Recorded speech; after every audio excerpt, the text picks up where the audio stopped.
Hoy quiero hablar del Dios que nos transforma. Y me gustaría que abra su Biblia en Génesis capítulo 32. Un texto muy conocido para los que ya tenemos años en el camino del Señor, y que es la historia de Jacob. Dice Génesis 32, el verso 24: ore conmigo. Padre, abre mi entendimiento, háblame por tu palabra y activa mi voluntad para vivirla. En el nombre de Jesús, amén. Dice: así se quedó Jacob solo y luchó con el varón hasta que rayaba el alba. Y cuando el varón vio que no podía con él, tocó el sitio del encaje de su muslo, y se desconyuntó el muslo de Jacob mientras con él luchaba. Y dijo: déjame, porque raye el alba. Y Jacob le respondió: no te dejaré si no me bendices. Y el varón le dijo: ¿cuál es tu nombre? Y él respondió: Jacob. Y el varón le dijo: no se dirá más tu nombre Jacob, sino Israel, porque has luchado con Dios y con los hombres y has vencido. Entonces Jacob le preguntó y le dijo: declárame ahora tu nombre. Y el varón le respondió: ¿por qué me preguntas por mi nombre? Y lo bendijo allí. Y llamó Jacob el nombre de aquel lugar Peniel, porque dijo: vi a Dios cara a cara y fue librada mi alma. Amén. Sabe que este hombre Jacob es uno de los patriarcas, y en el libro de Génesis, que es el primer libro de la Biblia, contiene la biografía principalmente de 9 personas: Adán, Abel, Enos, Enoc, Noé, Abraham, Isaac, Jacob y José. Y el relato más largo es de la vida de Jacob. Ocupa casi la mitad del libro de Génesis. A pesar de que uno diría: pero Noé fue una persona importante.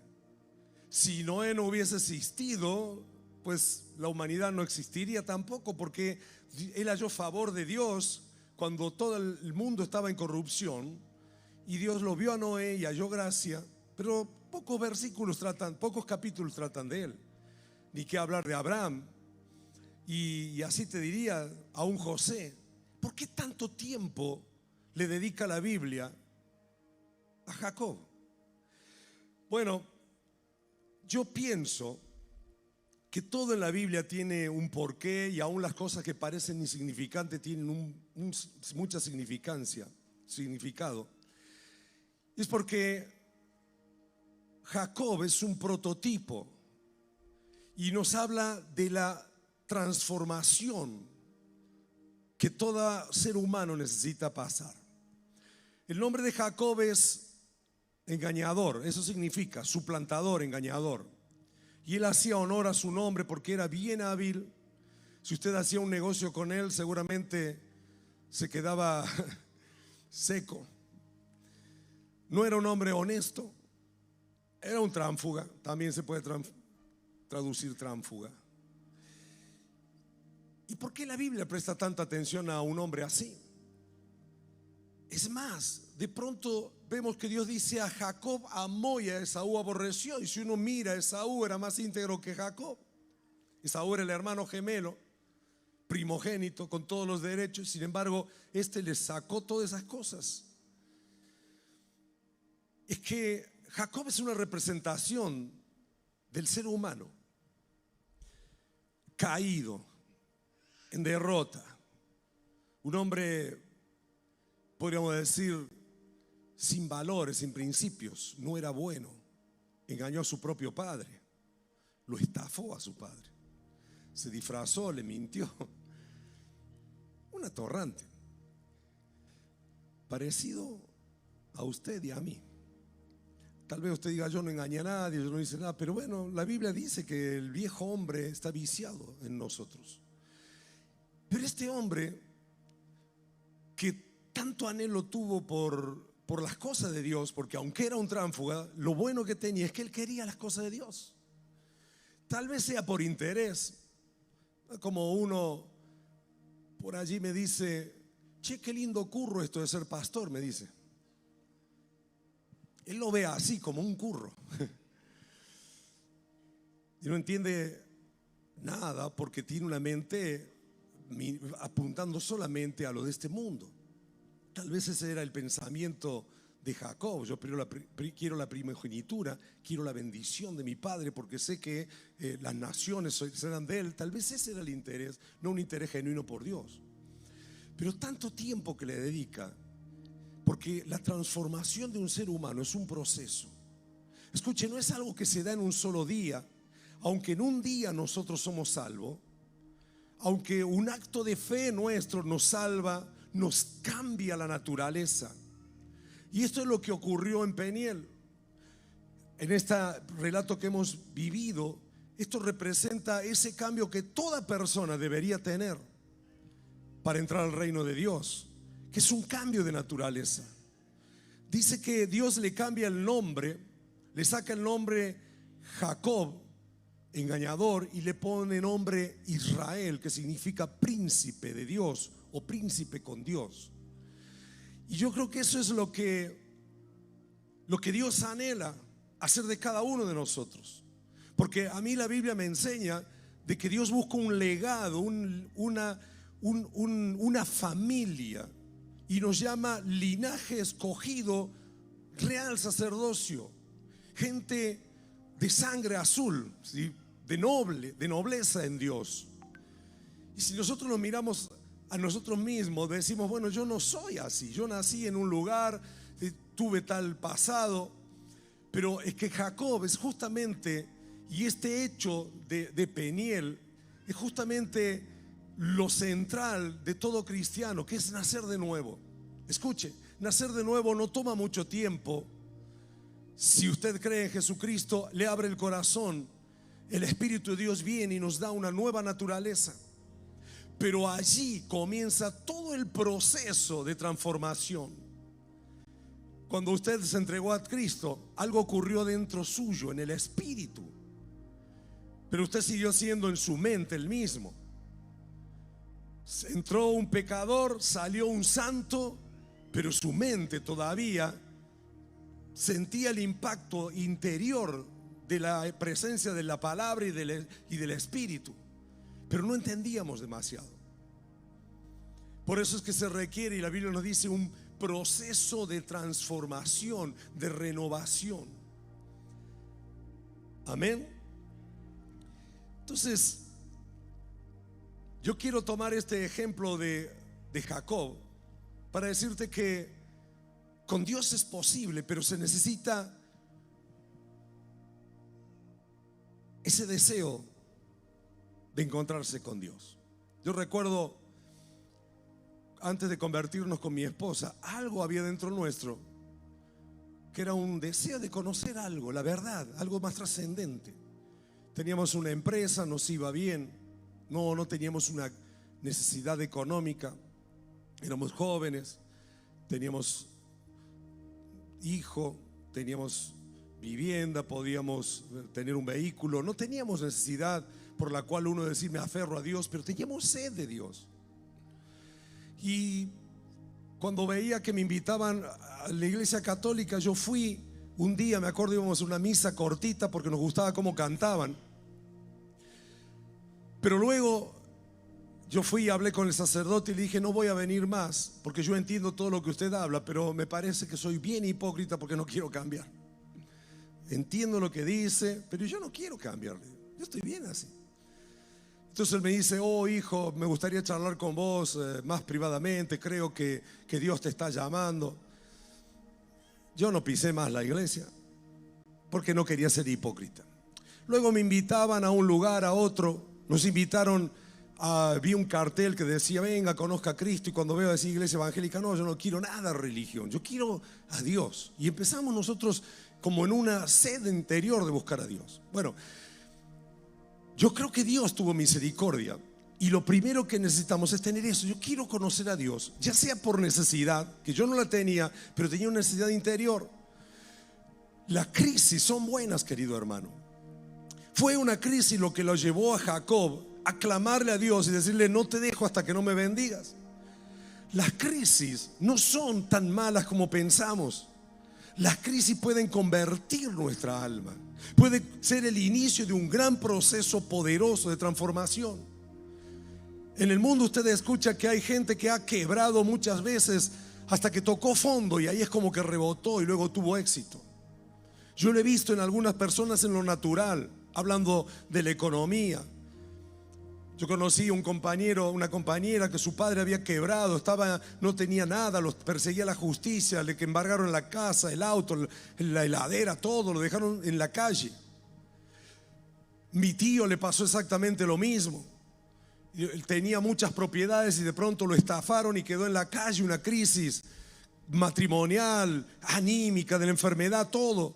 Pero vi cuando tocó fondo, ambas personas estas que te digo, y te podría contar otras más, y empezaron a levantarse de nuevo.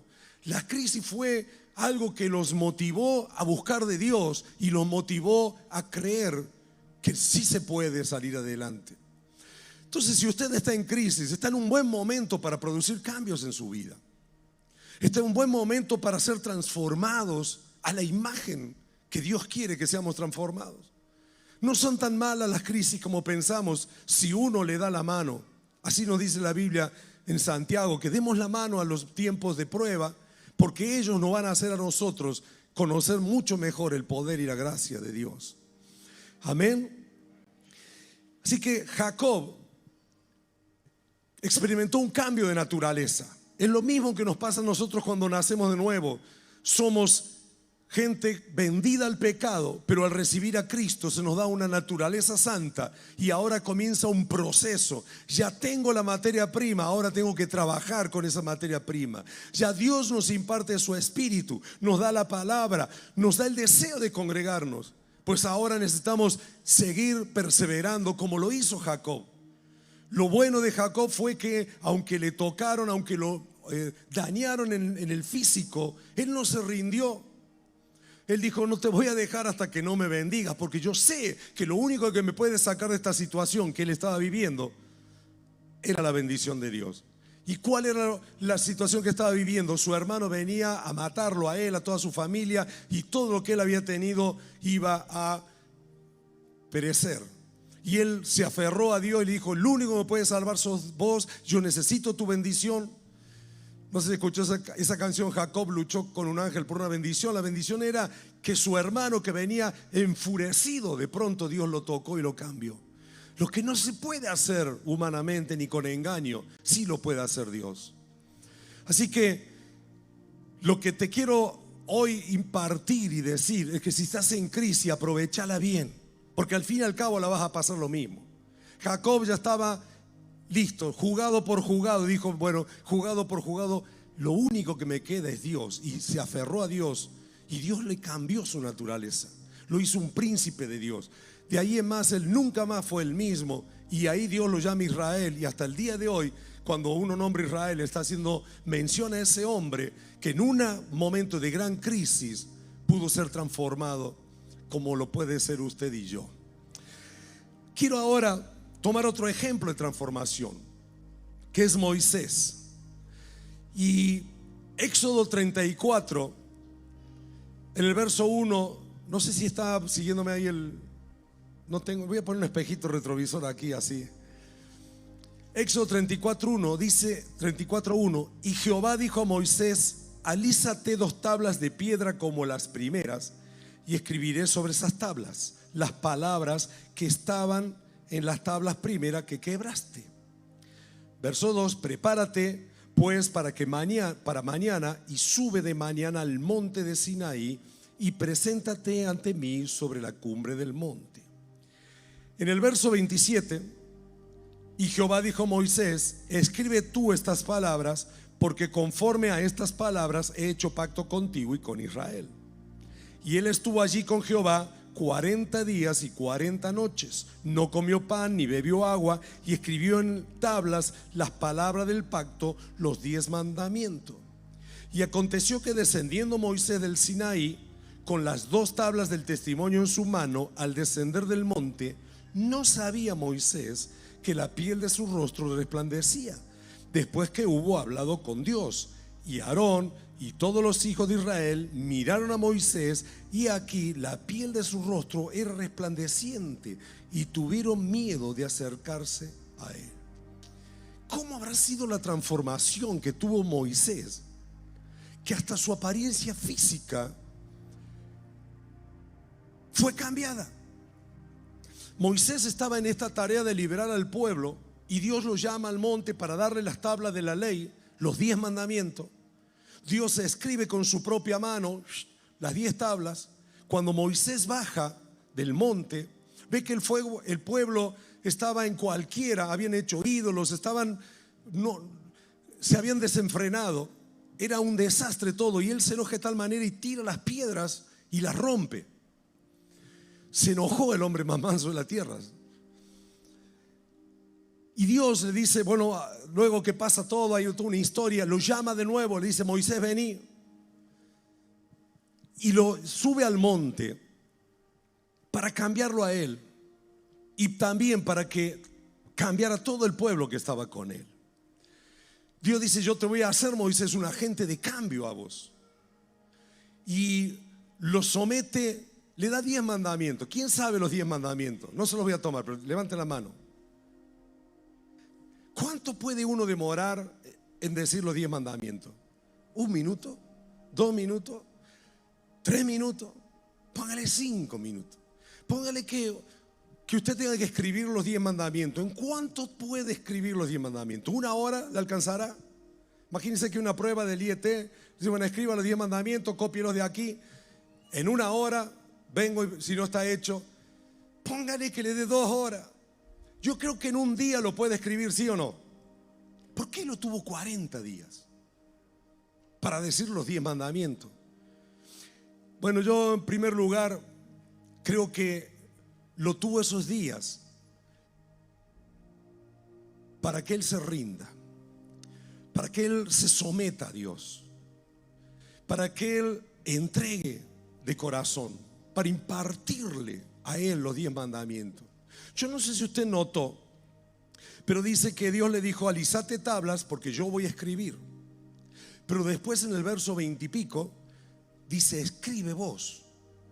Y si usted lo busca en Google, ponga quién escribió la segunda tabla, algunos le van a decir Dios, otros van a decir Moisés.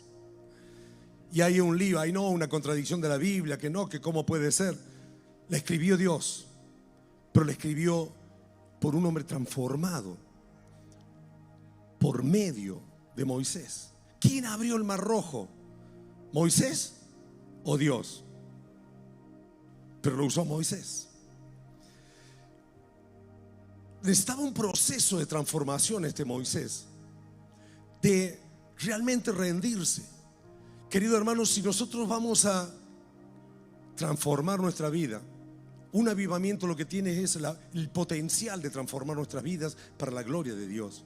Recién escuchaba lo que mi esposa, los testimonios de las chicas, y pensaba cuántos de estos jovencitos son la esperanza para una Argentina mejor.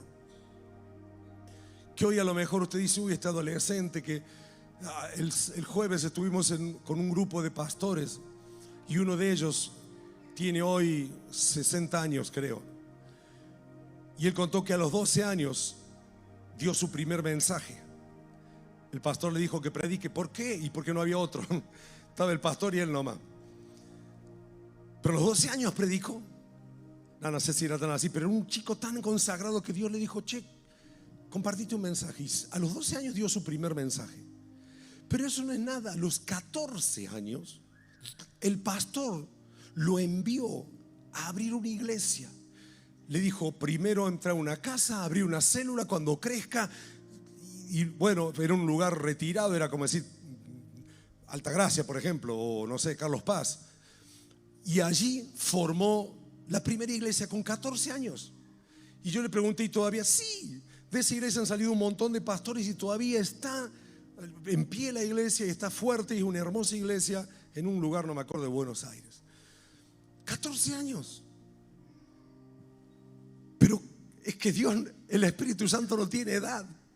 puede usar a cualquiera persona que se entregue en sus manos. Entonces el proceso que sufre estos 40 días, en 40 días en la Biblia habla de transformación, de cambio, de decisión. Muchas cosas pasan en 40 días, muchos cambios pasan en 40 días. Por ejemplo, dicen que si usted quiere cambiar su dieta, practíquela 40 días y luego ya se le hace un hábito. Jesús ayunó 40 días y vino en el poder del Espíritu Santo. 40 años tuvo al pueblo rebelde Dios en el desierto hasta eliminar la rebeldía. 40 es un número que significa una determinación de sufrir un proceso, de sufrir un cambio. Y lo tuvo 40 días allí a Moisés para que él realmente se rindiera uno por uno. Imagínese lo que es estar usted 40 días. Yo preguntaba, ¿y habrá ido al baño? Es una pregunta tonta, ¿no? Porque dice que no comió ni bebió. ¿Habrá dormido? Yo creo que sí, si no, ¿cómo hace si no duerme? ¿Qué hace 40 días? ¿Alguna vez subió a la montaña usted solo? Y hay víboras, y hay alacranes, y hay de todo. No es fácil estar 40 días solo arriba de la montaña y con Dios. Dice que la gente miraba el monte y no se quería ni acercar, el miedo, el terror que tenía. Pues que a veces nuestro Dios es tan impresionante que nos deja abrumado. Moisés yo creo que quedó ahí 40 días rindiéndose, limpiando su alma, limpiándose. Amado hermano, si hay algo que a usted lo está doblegando, aproveche estos 40 días que estamos en oración. Si hay algún vicio que a usted lo está, si hay alguna situación económica, de enfermedad, si usted está cansado y quiere una transformación, aproveche estos días que estamos pasando. Pero muéstrele a Dios determinación. Muéstrele a Dios que realmente quiere un cambio. Porque a veces nos engañamos nosotros mismos. Muéstrele a Dios que quiere un cambio. En segundo lugar, yo veo que dice que el rostro de Moisés resplandecía físicamente. ¿Cómo sería eso? Yo he visto a gente llena del Espíritu Santo y mi esposa me dice, mira cómo le brilla el rostro, mira la pelada cómo le brilla. Pero ¿cómo sería que brillaría la gloria de este hombre que la gente no lo podía mirar, le daba miedo? Ahora escuche, dice que antes de que pasara eso, habló Moisés con Dios. Hablar es dialogar. La Biblia nos dice que después de que Moisés había hablado con Dios, le pasó eso. Yo creo que tiene que ver, hablar significa yo hablo y vos me contestás, es un intercambio. Yo me imagino que lo que empezó a sufrir Moisés es lo que el apóstol Pablo dice: despójense del viejo hombre y revístanse del nuevo. Moisés empezó a sacar todas las cosas que no estaban bien en su vida en ese diálogo con Dios, que yo le aconsejo que usted lo haga, que yo le aconsejo que usted busque en estos 40 días qué cosas no están bien en mi vida, qué cosas no son las que deberían permanecer en mí. Si usted está siendo acusado por el pasado o atado por el pasado, corte con ese pasado en oración. Diga, yo ya no soy esto, Dios ya me llamó. Tenga usted ese encuentro personal con Dios como lo tuvo Moisés. Búsquelo, aflójele a las series, aflójele al televisor, a la novela, al internet, a lo que sea, y tenga un tiempo más con Dios, porque sí es posible ser transformado. Mire, Moisés dice que él empezó a hablar con Dios y Dios le impartió la palabra a tal punto que él se hizo carne, y de esa manera pudo escribir, pudo Moisés ser el dedo de Dios. Ya el mensaje no eran las tablas, era Moisés mismo. Y quiero decirte, muchos de ustedes saben que a veces la gente no se fija tanto en lo que hablamos, sino cómo nos comportamos y cómo vivimos como cristianos. A mucha gente no le interesa tanto lo bueno que predicamos como cómo vivimos lo que predicamos. ¿No dice la Biblia a la esposa que tiene su marido inconverso, no le prediques, mostrale con tu conducta tu cristianismo, mostrale con tu conducta a Cristo? Y eso es básicamente lo que le pasó a Moisés. Al hablar con Dios, él se convirtió en la voz, en el profeta, a tal punto y en tal autoridad que Dios le pudo confiar a él, que dice la Biblia que no se levantó otro profeta igual, salvo en el último tiempo, que es Jesús. ¿Qué es lo que te estoy diciendo? Que nuestra rendición tiene que ser bien profunda, y que a ese diálogo con Dios es tomar su palabra, renovar la mente con la palabra en todas las áreas. Te cuesta en el área de la sanidad física porque estás enfermo. Bueno, estás enfermo y es un hecho, pero la palabra tiene una verdad, que es que por la llaga de Cristo podemos ser curados. Y eso tiene que hacerse en nosotros una verdad, pero no acá, sino acá en el corazón. Creerla de tal manera. Cuando dice, ¿qué dice que es la fe? Dice que es la palabra que está en tu boca y en tu corazón. O sea que tiene que estar de la boca al corazón, y cuando de la boca al corazón pasa la fe, cuando ya no es una fe de labios, sino es una fe de corazón, el milagro ocurre. ¿Querés cambiar tu naturaleza económica? ¿Querés salir de la miseria? Empieza a ver todas las promesas de prosperidad y a creerlas. Por eso es que Dios ofende nuestra mente con las ofrendas, con los diezmos, con ser generosos. ¿Para qué? Para que nuestra fe empiece a ponerse en práctica y empecemos a vivir los principios que nos enseña la palabra. Moisés hablaba, dialogaba, tal vez le diría todas sus dudas y Dios le contestaba un cara a cara.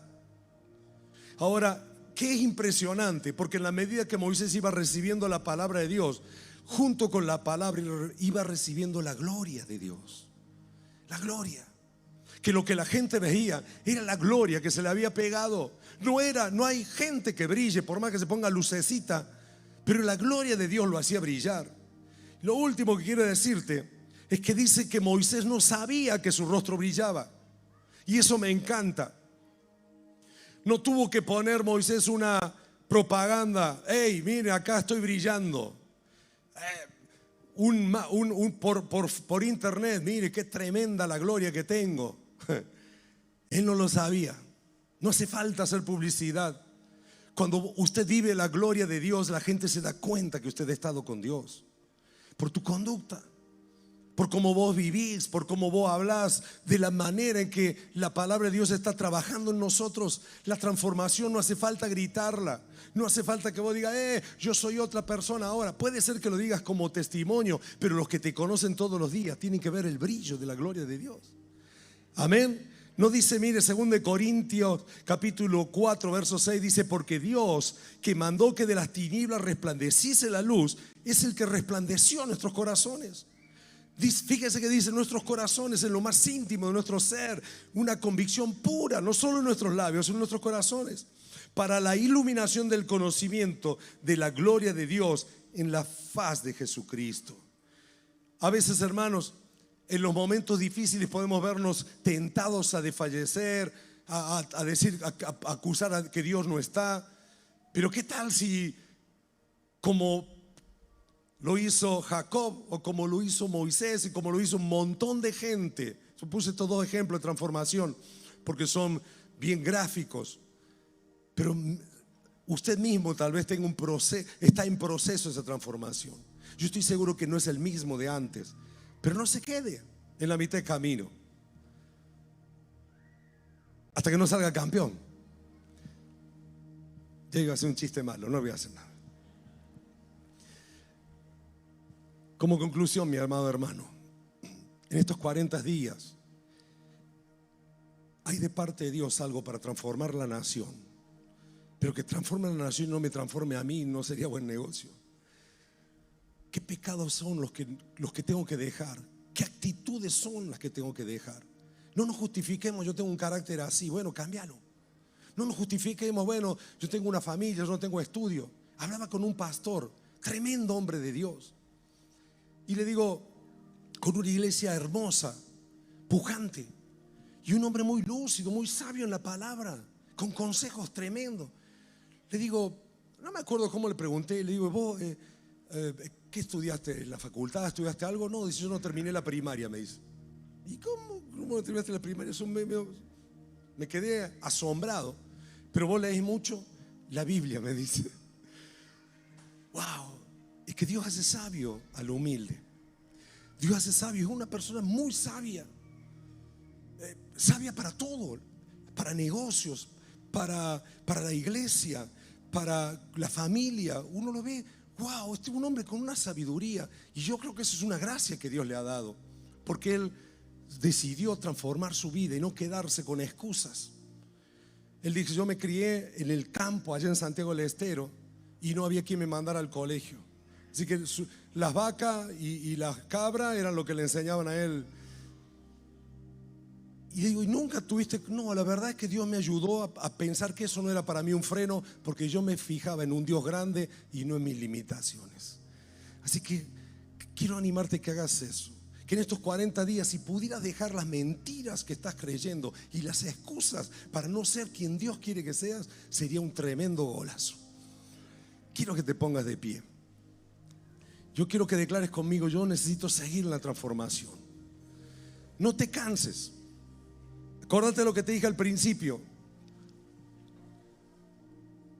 Montón de versículos, de capítulos de la Biblia hablan de Jacob, porque la transformación es un proceso.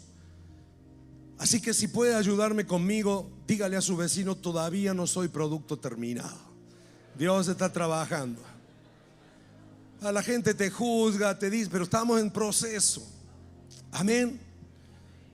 Estamos en proceso. Cada día un poquito más parecido al Señor, cada día un poquito más de su gloria. Yo quiero declararte que va a llegar un momento donde vos vas a ir a visitar a un pariente que hace mucho que no lo veas, y la gente va a decir: wow, no sé qué tenés algo. Y sabe que va a ser la gloria de Dios que va con vos. Vas a ir a comprar algo. Mira, a mí me contó un pastor, el pastor Omar Olier, que estuvo aquí.